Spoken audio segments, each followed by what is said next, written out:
Estamos en Asunción, Paraguay, la tierra guaraní, la tierra del Mariscal López, este país que ha sufrido quizás la guerra más fratricida que haya transitado nuestro subcontinente, la guerra de la Triple Alianza, esta tierra que también ha sufrido hace casi 5 años el golpe parlamentario que interrumpió un proceso inédito después de más de 60 años de gobierno del Partido Colorado, lo que significó la asunción de Fernando Lugo a la presidencia.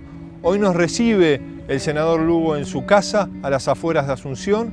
Vamos a dialogar con él no solo sobre el presente del Paraguay, sino sobre el futuro de este país que reclama justicia, pero también el futuro de nuestra región. Lugo en sus 5 años de gobierno pudo entablar un fuerte vínculo con los dirigentes progresistas de nuestro continente y con él queremos dialogar sobre su experiencia, sobre lo realizado, pero como hacemos siempre desde Latinoamérica Piensa, sobre lo pendiente. Cómo rompemos los limitantes al desarrollo de nuestro continente. En esta parte del planeta todavía existen hombres que se sienten hermanos de sus vecinos, de hoy y de siempre. Una verdadera ola de democratización avanza sobre América Latina. Nuestros excluidos, nuestros países, nuestra democracia ya no soportan más que sigamos hablando en voz baja. La unidad de nuestros pueblos no es simple quimera de los hombres, sino inexorable decreto del destino.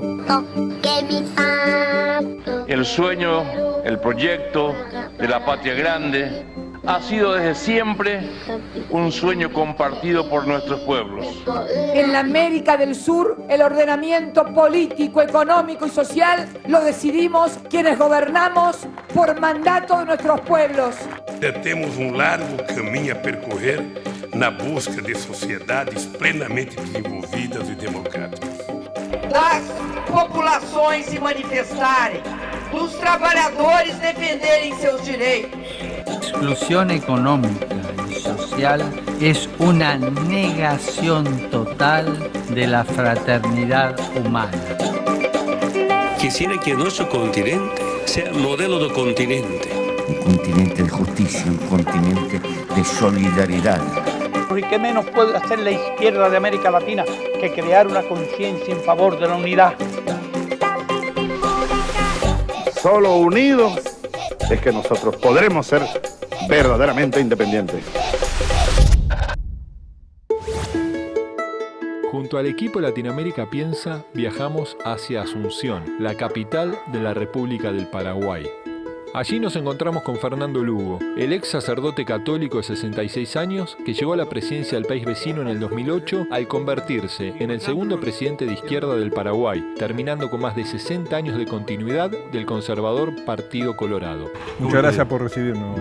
¿Cómo te ha ido? Muy bien, por suerte. Nos recibió muy bien Asunción y Paraguay. Bueno, y pasemos entonces. ¿Pasamos? Bueno, te voy a mostrar una cosa que es muy interesante. Le muestro a toda la gente que viene acá. Ustedes sabían que yo tuve cáncer en el 2010. Sí. Esta planta me curó. ¿Qué planta es? Esta es la graviola. No me faltó un día de graviola en todo este tiempo. Y dicen que tiene 10.000 veces más fuerte que la quimioterapia. Lugo nos abrió las puertas de su casa en Lambaré para que dialoguemos sobre la actualidad de nuestra región y la crisis social, económica y política que vive su país. Bueno, un gusto, ¿eh? Presidente, muchas gracias por recibirnos acá en su casa. De aquel joven que se ordenó sacerdote, ¿no? Con ese llamado en busca también de la trascendencia en el otro, me imagino. ¿Cuánto siente que ha logrado a lo largo de toda su vida, también por el paso por la política, de esos sueños que tenía de cambiar la realidad de la sociedad? Mira, yo, recordando esos años, entré al seminario con el sueño de trabajar por los pueblos originarios. Yo tenía 26 años y con 26 años uno tiene el deseo de arrasar el mundo entero. Pero los sueños se fueron progresivamente realizando. Y alguien me decía que cuando yo dejé el episcopado y me metí en la política, lo veían como desembocar en un mar de dificultades, desafíos. Para mí que la política, y hay una frase de Pío XI que siempre lo solemos repetir, que la política es la expresión más sublime de la caridad, del amor. Y que la política con mayúscula es una esencia del Evangelio también. Querer el bien para los demás. Sobre todo en este contexto de América Latina, para los más desprotegidos, olvidados. Y para mí la política fue la herramienta de materializar las respuestas que no lo pudimos dar efectivamente cuando ejercíamos el sacerdocio. Ustedes han decidido lo que se tiene que hablar y hacer en Paraguay. Han decidido que el Paraguay sea libre. El 20 de abril de 2008, Lugo ganó las elecciones presidenciales del Paraguay con un 10% de ventaja frente a la candidata del Partido Colorado, Blanca Ovelar, la cual pronto reconoció la victoria de Lugo en las urnas. Al mismo tiempo, el presidente Nicanor Duarte Frutos también anunció el triunfo del partido de Lugo, el Frente Guazú, lo que representó que los colorados perdieran las elecciones por primera vez en 61 años. Ciudadano Fernando Lugo Méndez, ¿jura usted desempeñar con fidelidad y patriotismo el cargo de presidente de la República? ¡Sí, juro! La toma de posesión de Lugo fue la primera en la historia en que el partido oficialista cedió el poder pacíficamente a un miembro electo de la oposición. El 15 de agosto de 2008, Lugo juró como presidente frente al Congreso Nacional ante la presencia de una gran multitud y de varios líderes de la región.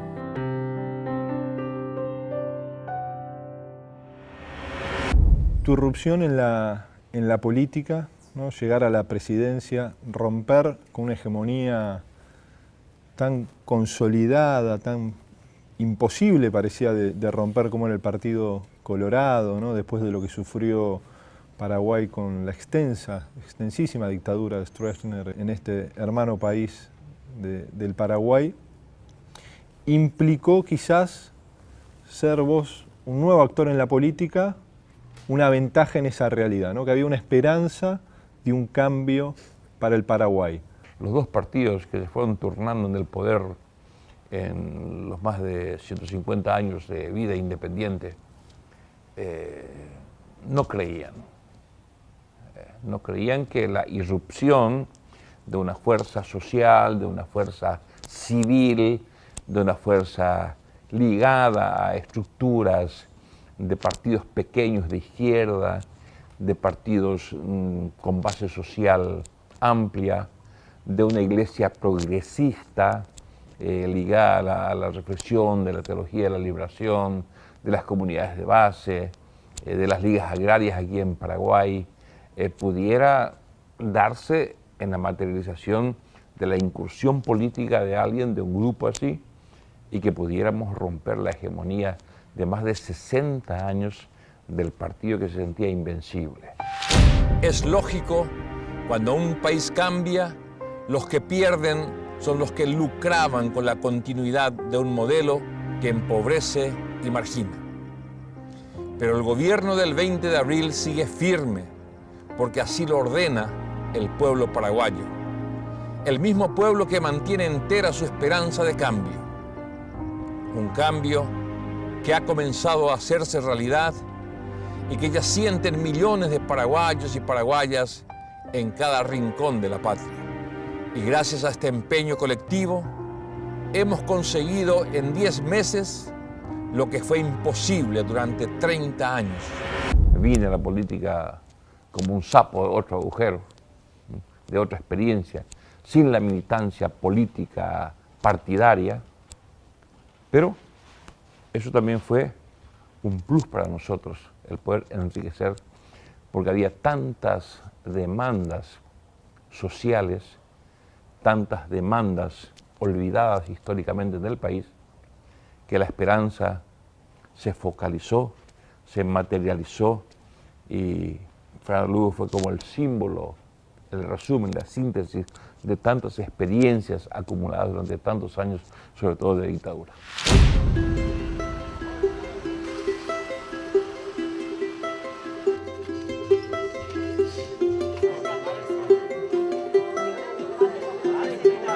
Lila, bellugue, amarillo. Hola, mami, tengo mandarina. Paraguay, para mí no mejoró nada con Carter.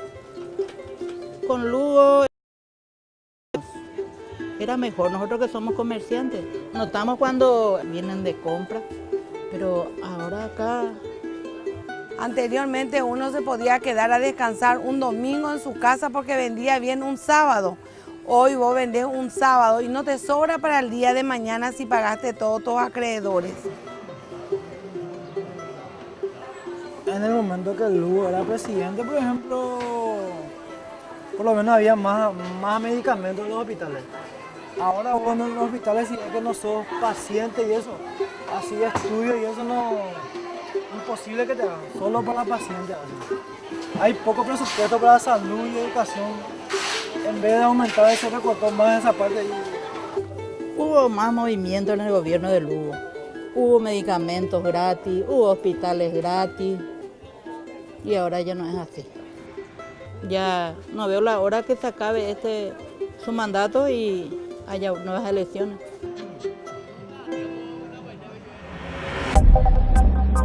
Hoy, aquí con el compañero Lula, presenciamos la puesta en marcha de este emprendimiento nacional con proyecciones regionales y confirmamos una vez más que hermanos brasileños y paraguayos abrazamos un proceso de cambios que sintonizan con una visión común de desarrollo, pero en integración. Uno de los logros más importantes de la gestión de Fernando Lugo fue el acuerdo alcanzado con el gobierno de Brasil en el Tratado de Itaipú. La excelente relación entre el presidente guaraní con su par brasileño Lula da Silva permitió que Paraguay triplicara su compensación por la energía de la represa binacional, pasando de 120 a 360 millones de dólares. El histórico tratado entre ambos países puso en agenda uno de los principales objetivos de la gestión de Lugo, la soberanía energética. Además, la gestión del acuerdo, firmado en julio de 2009, afianzó la relación entre ambos mandatarios, lo que llevó a que se creara una agenda en común de intereses bilaterales entre los países hermanos. ¿Cómo lograron en este punto la recuperación de la soberanía energética, ¿no? de la generación de recursos, ese proceso de negociación con un gobierno progresista popular como era el de Lula de Brasil, pero que había que sentarse, ¿no? con el gran elefante de Sudamérica que es Brasil, un pequeño país como es Paraguay, para poder negociar mejores condiciones en cuanto al cobro de energía que produce Itaipú? Como solemos decir, a veces Argentina o Brasil estornuda y Paraguay se resfría, en términos económicos inclusive. Yo creo que favoreció mucho la sintonía, la afinidad personal, ideológica, de proyecto político que existía en toda la región. Bolivia, se crea el UNASUR, Chile, Uruguay, Argentina, Brasil. Nosotros no queríamos desentonar, decíamos que Paraguay no va a desentonar en el concurso de las naciones de la región. Nos costó el ponernos a la altura de estos gobiernos progresistas, como fue en su momento y que incluso hoy sigue gozando de mucha popularidad y es apreciada en la región y más allá de la región. Yo creo que en Paraguay hemos procurado nosotros tener relaciones diplomáticas, comerciales, culturales, de igual a igual. La mañana agitada del 15 de junio de 2012 presagiaba un clima espeso que se extendería por todo el Paraguay. En Curuguaití, en el departamento de Canín de Yu, campesinos se encontraban tomando tierras en los campos de Marina Cué. La policía intentó desalojarlos. El enfrentamiento tuvo un trágico final.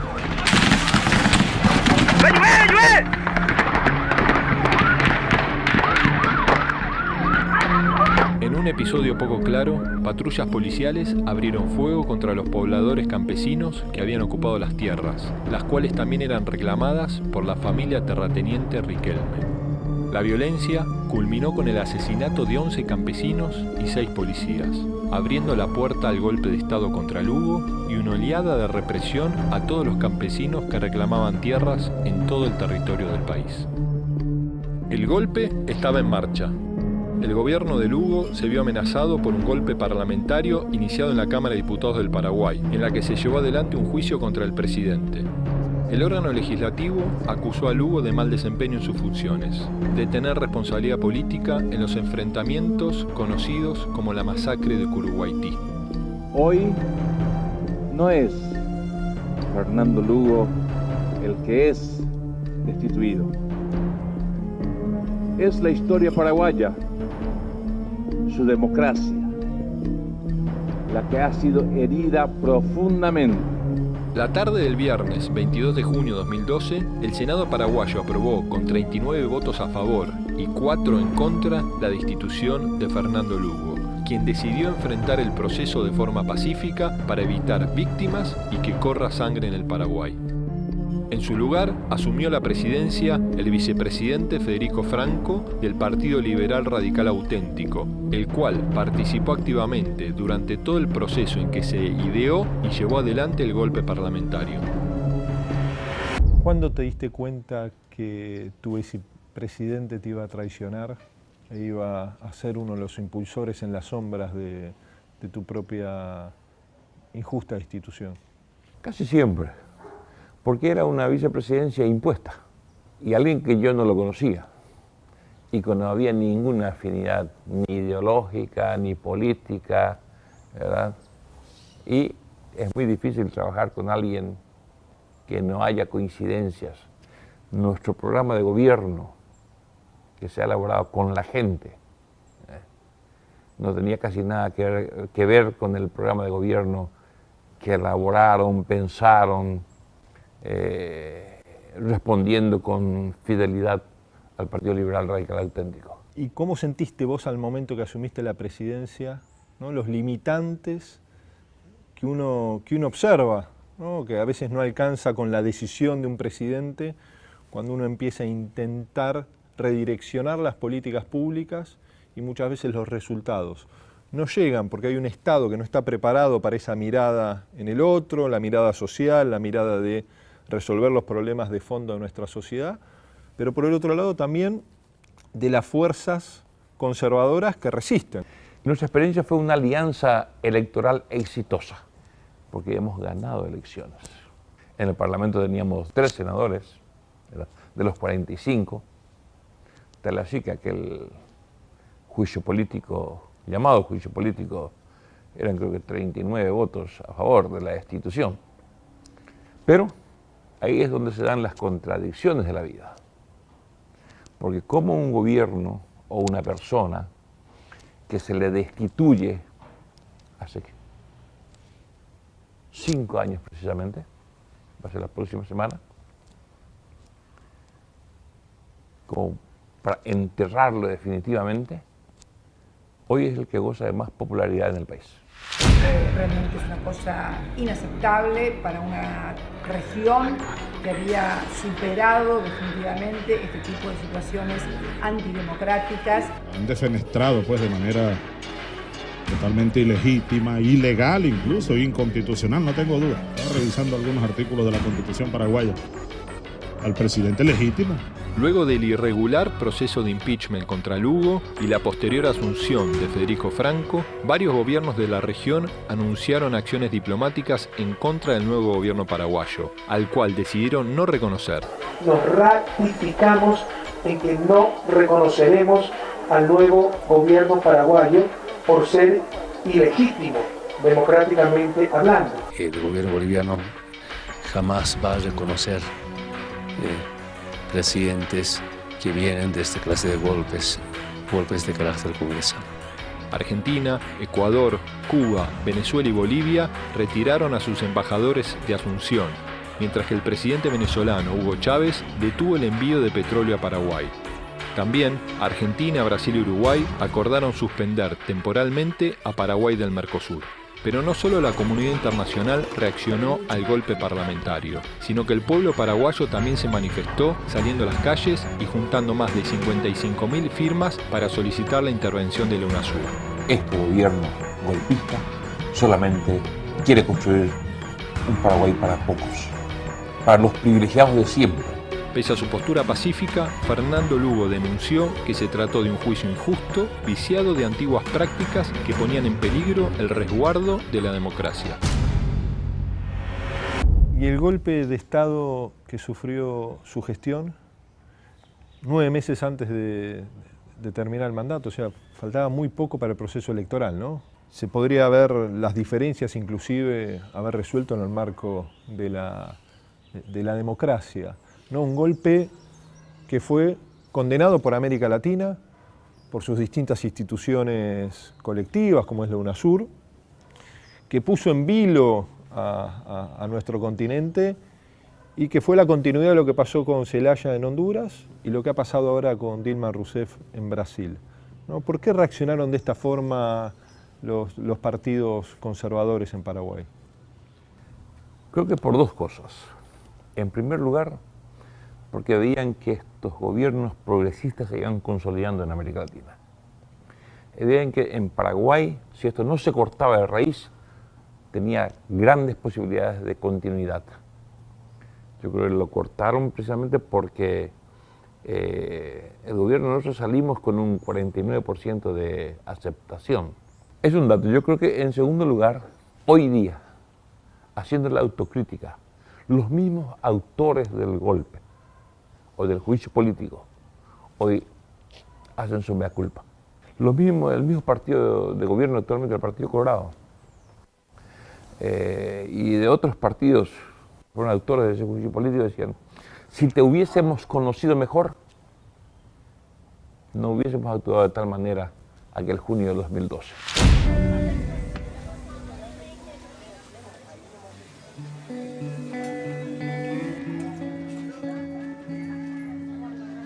El tereré para nosotros tiene mucho significado, es nuestra identidad. En el tereré nosotros intercambiamos trabajo, conocimiento, cultura. Nosotros ya registramos el tereré como nuestro y hay un día establecido, ¿no? Yo estuve en uno de los ministerios del gobierno de Lugo. Trabajé para el gobierno, hacíamos asistencias sociales a la gente. Yo creo que con el tema de Lugo, él hubiera esperado un poco más, a ver qué reacción tenía el pueblo primero. El pueblo estaba con él, nosotros de la clase media para abajo nos identificábamos con el gobierno de Lugo. El Lugo nos apoyaba, el Lugo nos daba medicamentos, el Lugo nos daba acceso a cualquier educación. Yo veía si yo trabajaba para el gobierno, recorrí los 17 departamentos en 4 años, de todos los distritos. Nunca en mi vida pensé que iba a conocer tanta pobreza y tanta ayuda de parte del gobierno de Lugo.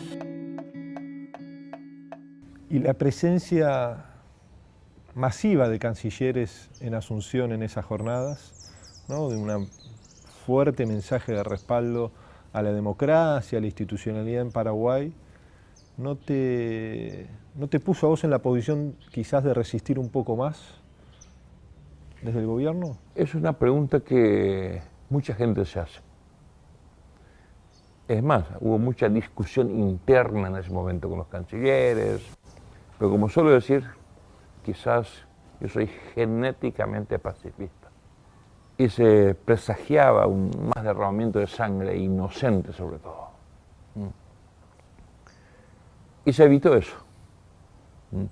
Yo creo que resistir lo podíamos hacer. Es más, la misma Constitución respalda el accionar de las fuerzas militares en defensa de las autoridades democráticamente constituidas, como éramos nosotros. Pues yo creo que poniendo en la balanza, ¿verdad?, el costo en términos de violencia, pérdidas de vidas inocentes, yo creo que el marzo paraguayo, en donde murieron 8 o 9 jóvenes, ¿verdad?, está todavía bastante fresca en la memoria de la gente.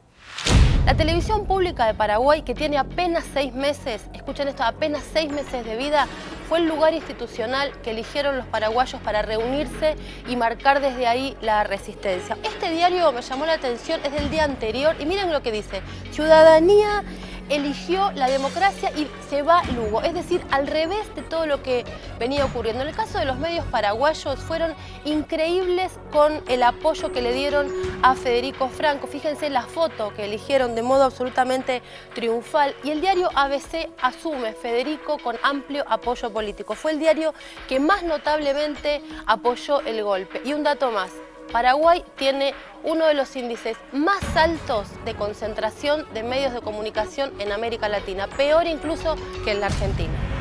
¿Y qué rol cumplieron los medios de comunicación en el golpe de Paraguay? Los medios de comunicación son medios de comunicación, como dice Correa, empresariales. Son empresas en función a veces a desinformar, a veces a confundir y a veces a estigmatizar ciertos proyectos como fue el nuestro. Y creo que los medios de comunicación, incluso, no es ninguna novedad, tienen también su rol político en la sociedad y en la democracia. Y nadie puede negar el gran valor de los medios en la consolidación como un pilar fundamental de una democracia, no se puede negar. Pero yo creo que el derecho de la ciudadanía a estar informado objetivamente de lo que está pasando es un derecho que no se puede renunciar.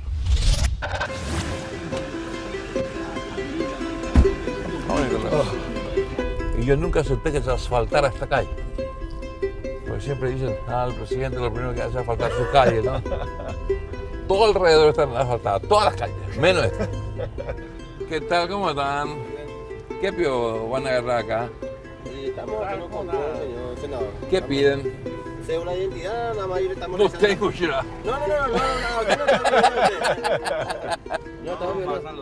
Bueno, un gusto por estar de atrás. Sí, adelante. Buen trabajo. Buen trabajo. Hola. Buena gente en la policía, gente noble, gente de pueblo. Por eso la cuestión de Curuguatú nadie entiende. ¿Por qué?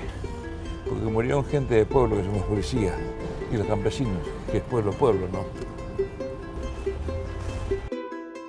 Pese a que la oposición quiso enterrar la figura política de Fernando Lugo por medio del golpe parlamentario, el expresidente no tardó en recobrar protagonismo en la agenda política y se convirtió en senador nacional por el Frente Guazú en el año 2013. Recientemente Lugo llegó a la presidencia del Senado luego de concretarse la alianza entre el llanismo y el Frente Guazú. Desde la Cámara Alta, Lugo trabaja en la escena parlamentaria para lograr el retorno del progresismo a un país que atraviesa una profunda crisis social y económica que refleja la falta de representatividad democrática. Depende del presidente. Dale, presidente también.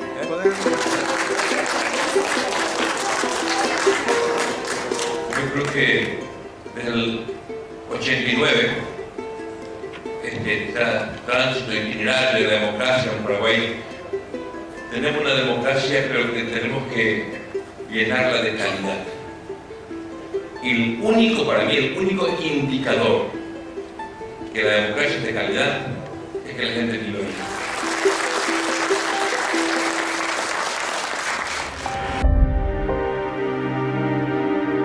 No puedo dejar de expresar mi alegría, mi contento de fortalecer los lazos fraternos con la República Bolivariana de Venezuela.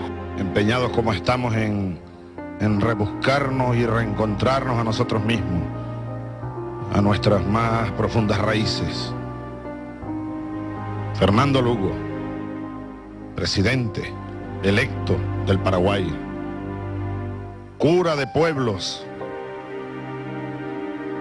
luz de un pueblo, cura de los pobres. ¿Qué aprendizaje te has llevado, por ejemplo, de Hugo Chávez a partir del vínculo que has tenido con él y de Néstor Kirchner? Sobre todo, en primer lugar, yo que venía de otra experiencia, ¿verdad? La profunda sencillez y la amistad que ellos me han brindado. He aprendido mucho de ellos. Yo creo que fueron dos grandes líderes de la región. Nadie puede negar que lo que ha hecho Néstor con la Argentina en términos económicos, en términos de financiamiento, lo que han hecho con Chávez en ese gran proyecto del ALCA, aquel 2005 en Mar del Plata, ha roto un paradigma nuevo que venía con una gran dosis de dominación de la región. Y eso no es poco decir.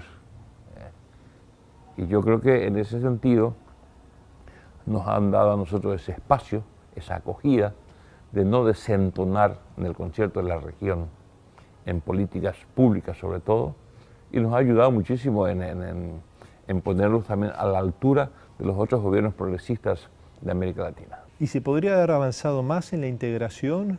¿Estaban dadas las condiciones a partir de la relación personal tan buena tuya, con Lula, con Evo, con el propio Chávez? Digo, ¿se podría haber profundizado más? Yo creo que sí. ¿Y por qué no se pudo, Fernando? Bueno, se pudo en algunos casos. La arremetida de la derecha sobre todo, mira que se tuvo la posibilidad del golpe en Bolivia, y se abortó, la posibilidad de golpe en Ecuador, y se abortó, que no es poco decir.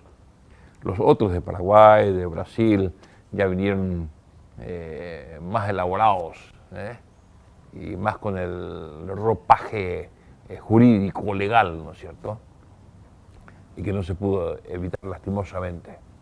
Pero yo creo, por eso creo en el retorno del progresismo con un nuevo rostro de participación, de consenso, de flexibilidad con otros sectores políticos para garantizar la gobernabilidad en favor de estas grandes mayorías que esperan de la política todavía mucho. Cuando los modelos se contraponen y son totalmente diferentes, con un itinerario marcado por la participación popular, donde la identidad ciudadana de los países se fortalecen, donde los principios de autodeterminación, de independencia y sobre todo de soberanía económica, cultural y política, sin duda que las injerencias extranjeras siempre tuvieron un papel preponderante. Llámese cadenas de medios de comunicación, llámese multinacionales, llámese otros países que tienen intereses dentro de ese país que ocurren esos acontecimientos. Bueno, un esquema natural de justicia y el desafío que se le presenta constantemente a nuestros países de utilizar nuestras riquezas naturales para que nos permita salir de la periferia y atravesar procesos de mayor industrialización de nuestras economías. Digo, no exportar granos, sino ir sumándole en forma progresiva mayor valor agregado hasta lograr realmente que nuestros países tengan una integración económica, una integración productiva, que también es una asignatura pendiente. Es ahí donde Brasil y Argentina, como las economías más importantes del Cono Sur, no solo tienen una responsabilidad hacia dentro de sus fronteras, sino también para lograr traccionar el desarrollo industrial de Paraguay, de Bolivia, de Uruguay, que son países que demandan también una generosidad de las dos economías más importantes. Yo creo que este es un tema fundamental, lo que estás señalando, la cuestión de la explotación de los recursos naturales. Y creo que en ese sentido Bolivia nos dio un gran ejemplo. Un solo tema te pongo: acuífero guaraní, la reserva de agua dulce más grande del planeta, está aquí en la región. Multinacionales están chupando gratuitamente hoy, en Argentina, en Brasil, aquí en Paraguay, con cero de impuestos, ¿verdad? Hoy se vende un litro de agua casi a $5, más caro que la leche, más caro que el combustible, más caro que la cerveza. Sí, sí, sí. El agua. Quizás no somos un país minero, no tenemos ni el cobre ni el de Chile ni el oro de otros países, ¿verdad? Pero la región tiene que tener una política regional. Es lo que yo siempre insistía en Mercosur y UNASUR. Aquí la criminalidad internacional ningún país lo puede hacer solo, su lucha. Y lo mismo, yo creo que tenemos que tener políticas regionales del agua, por ejemplo. No, y la propia regulación del sector financiero, ¿no? Un sector financiero... También explotó el Panama Paper, ¿no es cierto? Pero no explota eso, eso se da en Argentina, en Paraguay, en Brasil, las inversiones que vienen, no preguntamos de dónde vienen, ni son un capital sano, un capital legítimo, un capital limpio. Yo creo que ese es un gran tema, la transparencia y sobre todo las inversiones que puedan después generar también un capital que pueda redundar en la vida digna de la mayoría de nuestros ciudadanos.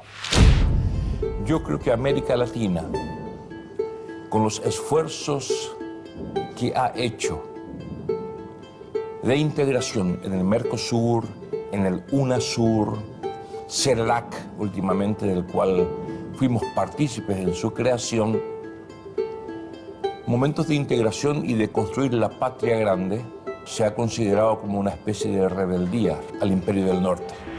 Si uno ve los procesos electorales, inclusive con los triunfos, ¿no?, de Lenín Moreno en Ecuador, fue un proceso de fuerte crecimiento con las complejidades de una economía dolarizada, la caída de los precios de los commodities, el terrible terremoto que sufrió Ecuador, ¿no?, y un gobierno muy activo, pero que perdió mucho acompañamiento popular y casi pierde las elecciones, ¿no? Y lo que ha pasado inclusive en Argentina con la victoria de un gobierno conservador, ¿no?, la irrupción del golpe también en Brasil. ¿Le cuesta a los sectores progresistas reinterpretar esas demandas que se vinculan al éxito de sus propias políticas de inclusión?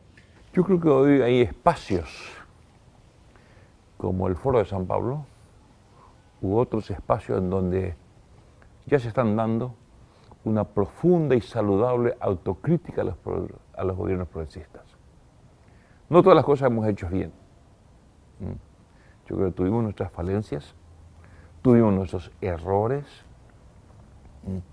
y uno de nuestros errores grandes es, no lo podemos negar, la corrupción, que es como un pulpo que está en todas partes. Otro fue la economía negra, ¿no?, la violencia, la criminalidad internacional, el narcotráfico, el lavado de dinero, no fueron erradicados de nuestros gobiernos. Y yo creo que después esos fueron banderas, digamos, de la derecha para poder reinsertarse en gobiernos que hoy están en la región. Yo creo en el retorno del progresismo, porque eso también será muy saludable para la democracia. Y la gente va a poder medir. Hasta ahora, las mediciones que se han hecho en los últimos 25, 27 años de democracia en Paraguay, sale al tapete que el gobierno de Lugo fue uno de los mejores.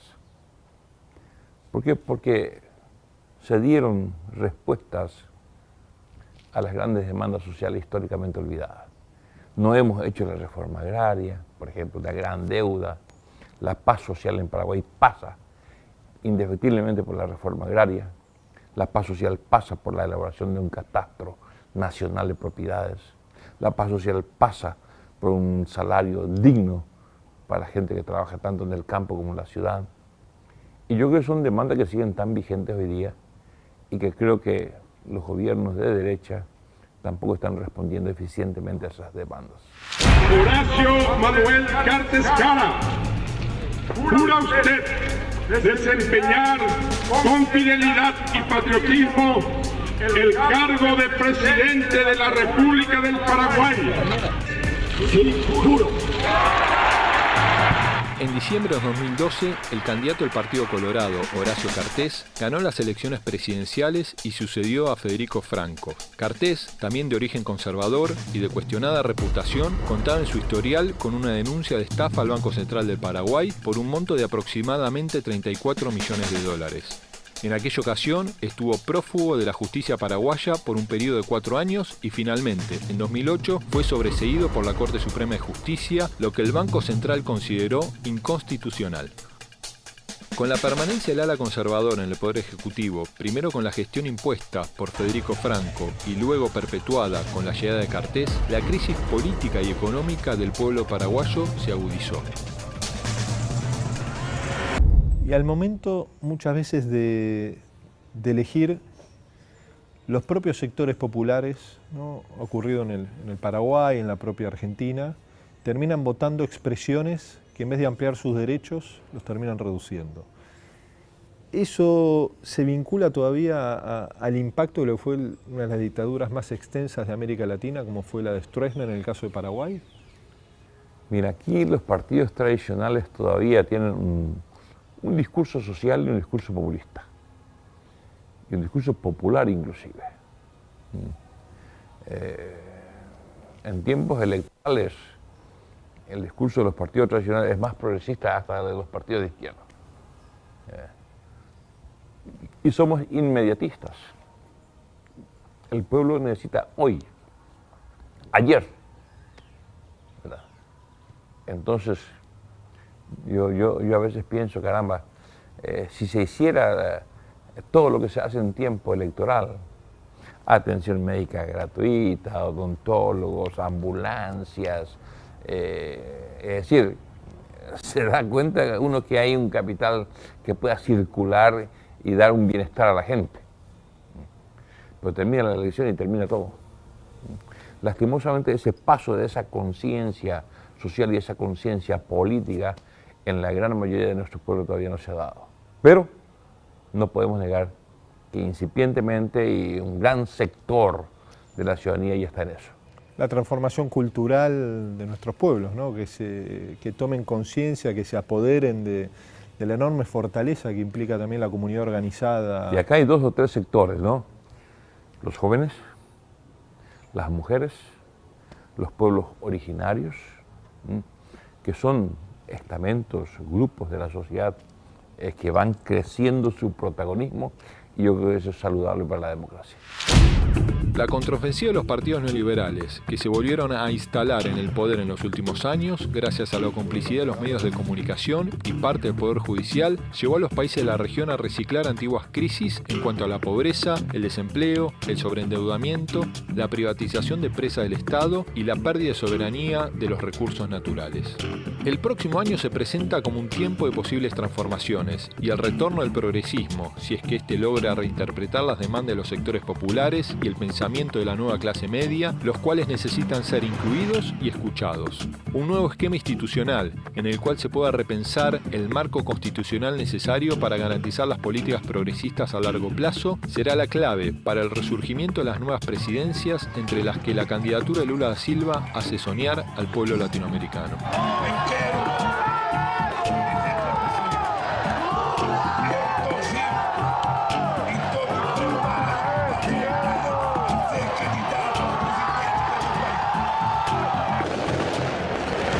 Bueno, el año próximo será quizás un año definidor de la próxima década en América Latina, ¿no? Porque hay elecciones en Brasil, donde Lula encabeza las encuestas.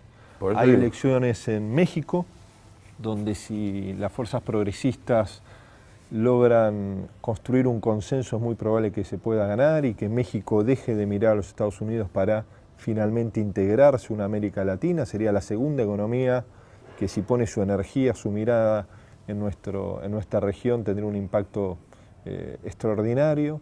Las propias elecciones en Paraguay puede ser el resurgir de un nuevo tiempo. ¿Cómo ves vos el proceso electoral del año próximo en Paraguay?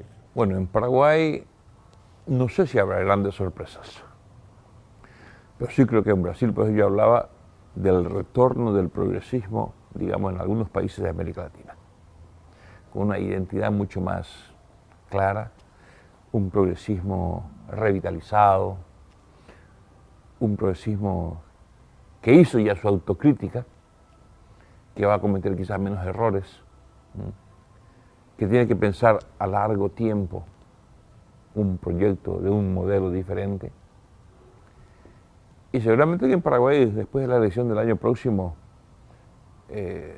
cuando las grandes demandas sociales, económicas,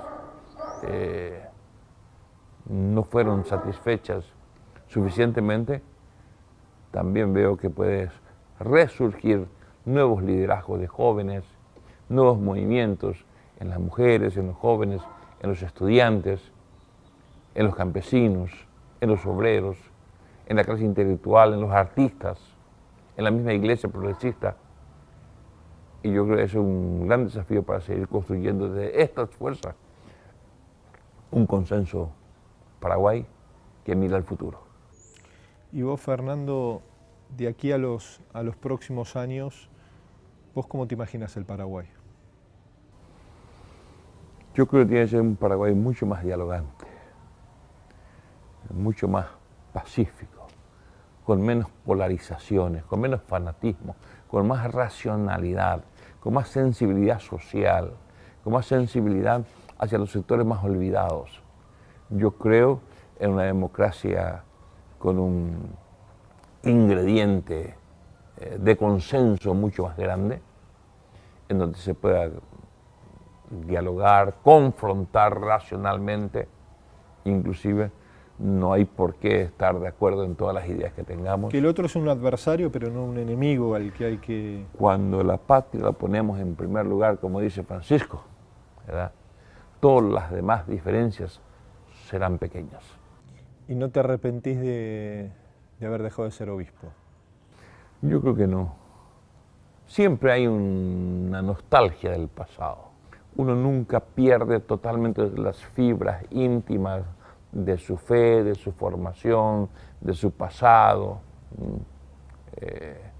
Mucha gente dice todavía, el Lugo no habla como político, habla todavía como cura, como obispo, acepta a la gente. Y creo que es una de las características que mucha gente incluso me puede engañar, me puede mentir, ¿verdad?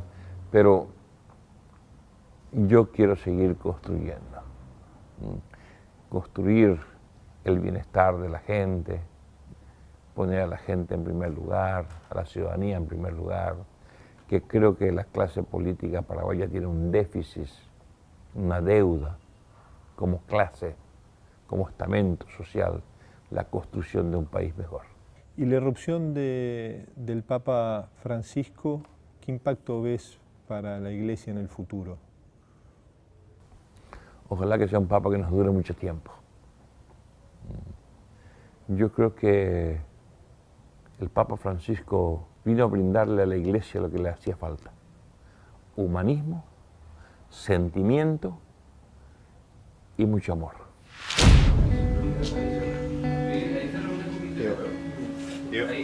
Nosotros tenemos que pensar seriamente en un tema que hablamos mucho, que es el tema del seguro agrícola. Mucho más ahora con los desastres ecológicos. Claro, el 75% de la producción campesina está destruido.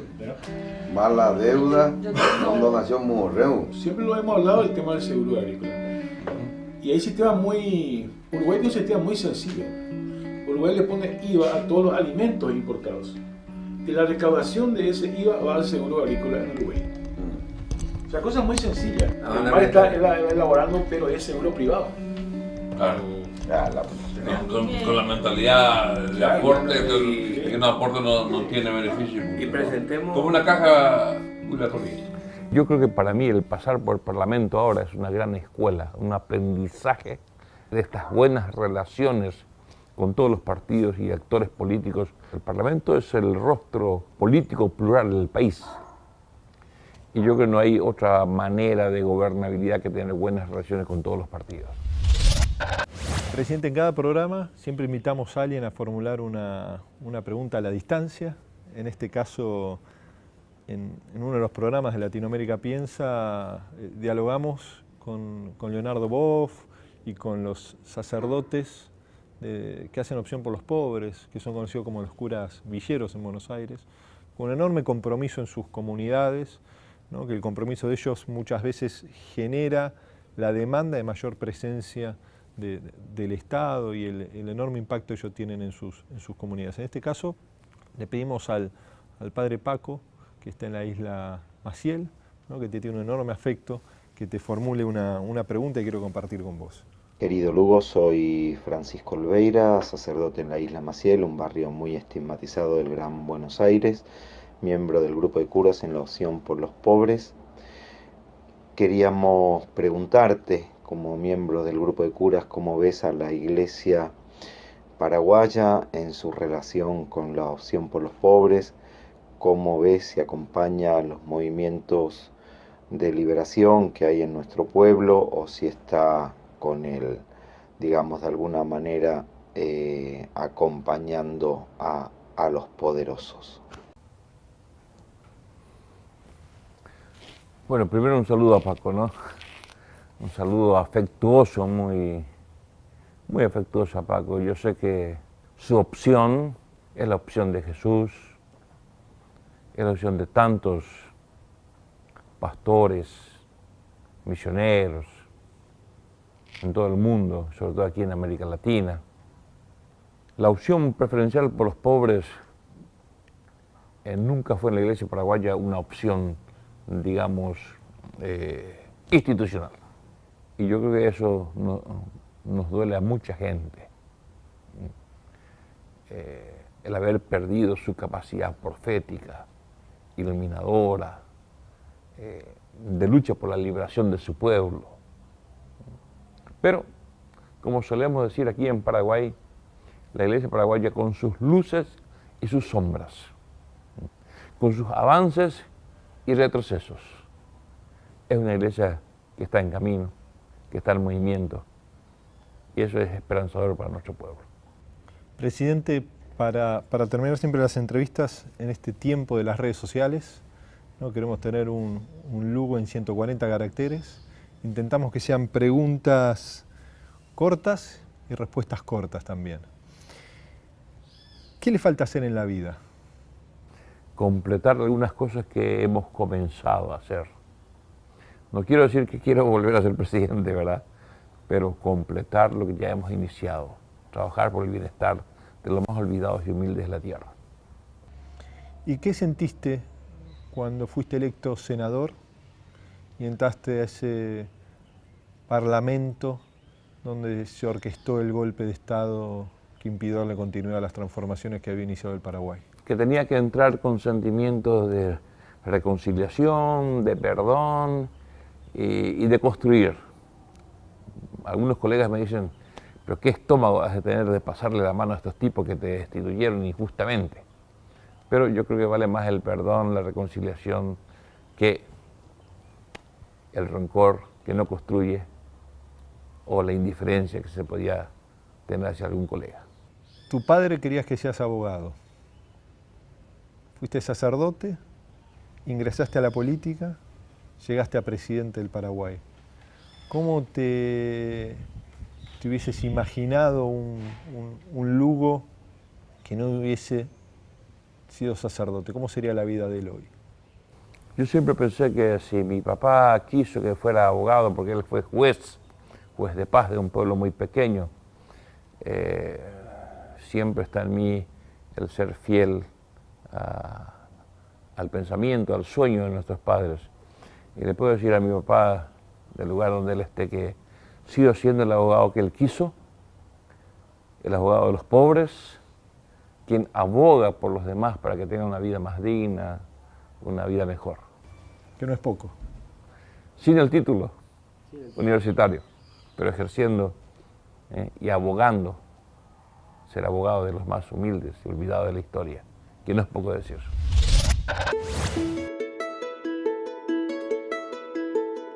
¿Y cómo imaginás vos, a partir de tu experiencia, el desafío de construir nuevos marcos de alianza o de consensos, no solo con partidos políticos, sino también con las fuerzas sociales, con las organizaciones de trabajadores?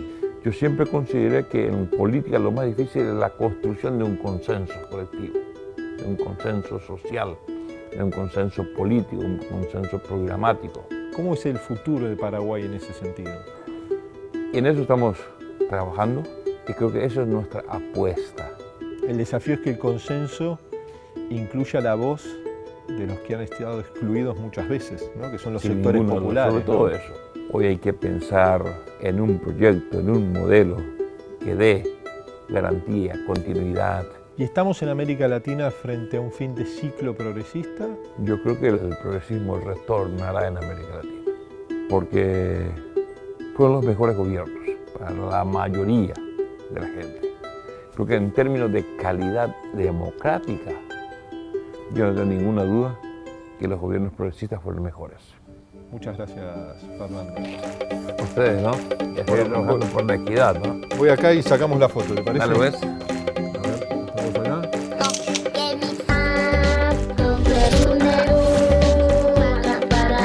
En el próximo programa viajamos a Bolivia para compartir una jornada de trabajo junto al presidente Evo Morales y dialogamos con él sobre los desafíos de la construcción del nuevo Estado plurinacional de Bolivia que asombra a la comunidad internacional. Nosotros podremos ser verdaderamente independientes. Junto al equipo Latinoamérica Piensa, viajamos hacia Asunción, la capital de la República del Paraguay.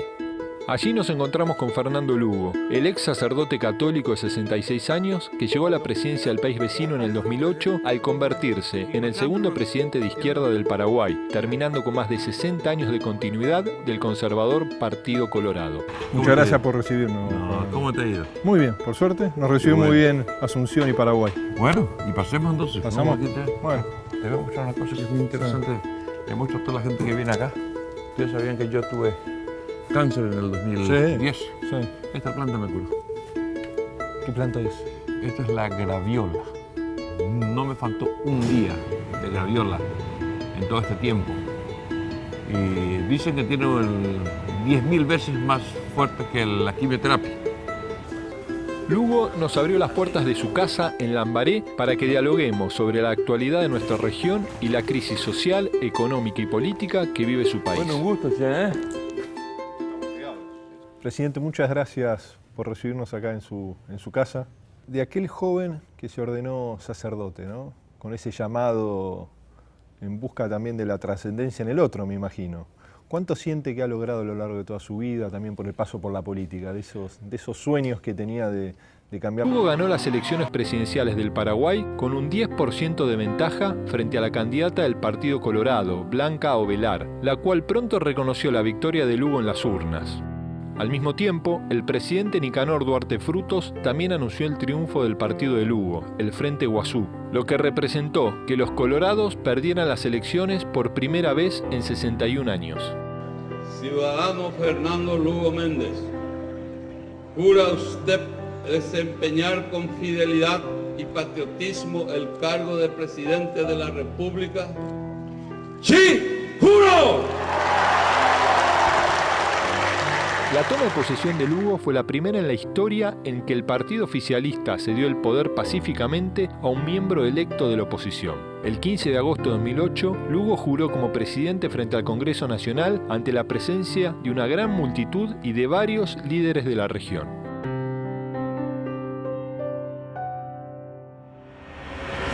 Tu irrupción en la política, ¿no? Llegar a la presidencia, romper con una hegemonía tan consolidada, tan imposible parecía de romper como en el Partido Colorado, ¿no? Después de lo que sufrió Paraguay con la extensísima dictadura de Stroessner en este hermano país del Paraguay, implicó quizás ser vos un nuevo actor en la política, la realidad de la sociedad. Mira, yo,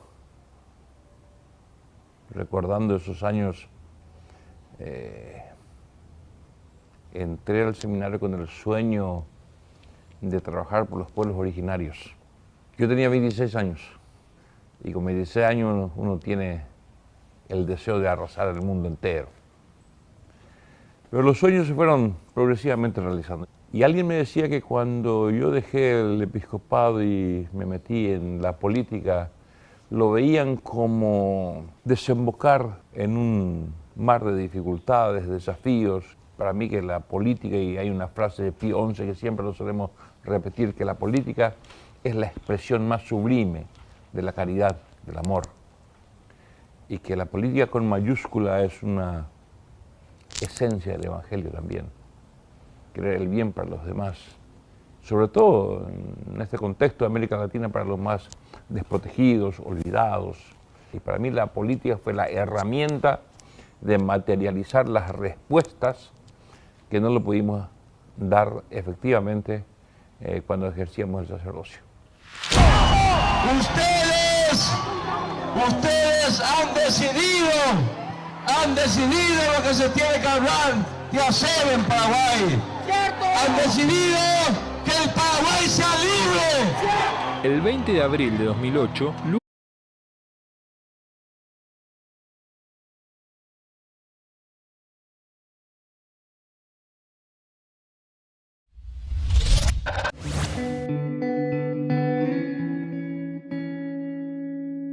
Estamos en Asunción, Paraguay, la tierra guaraní, la tierra del Mariscal López, este país que ha sufrido quizás la guerra más fratricida que haya transitado nuestro subcontinente, la guerra de la Triple Alianza, esta tierra que también ha sufrido hace casi 5 años el golpe parlamentario que interrumpió un proceso inédito después de más de 60 años de gobierno del Partido Colorado, lo que significó la asunción de Fernando Lugo a la presidencia. Hoy nos recibe el senador Lugo en su casa, a las afueras de Asunción.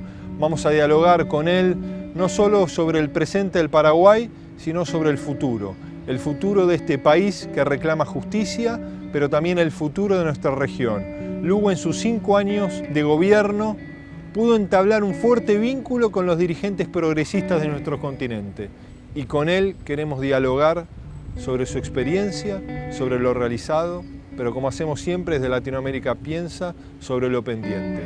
Cómo rompemos los limitantes al desarrollo de nuestro continente.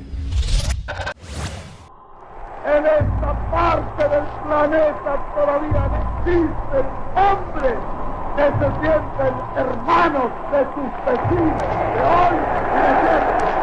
Una verdadera ola de democratización avanza sobre América Latina. Nuestros excluidos, nuestros países, nuestra democracia ya no soportan más que sigamos hablando en voz baja. La unidad de nuestros pueblos no es simple quimera de los hombres, sino inexorable decreto del destino.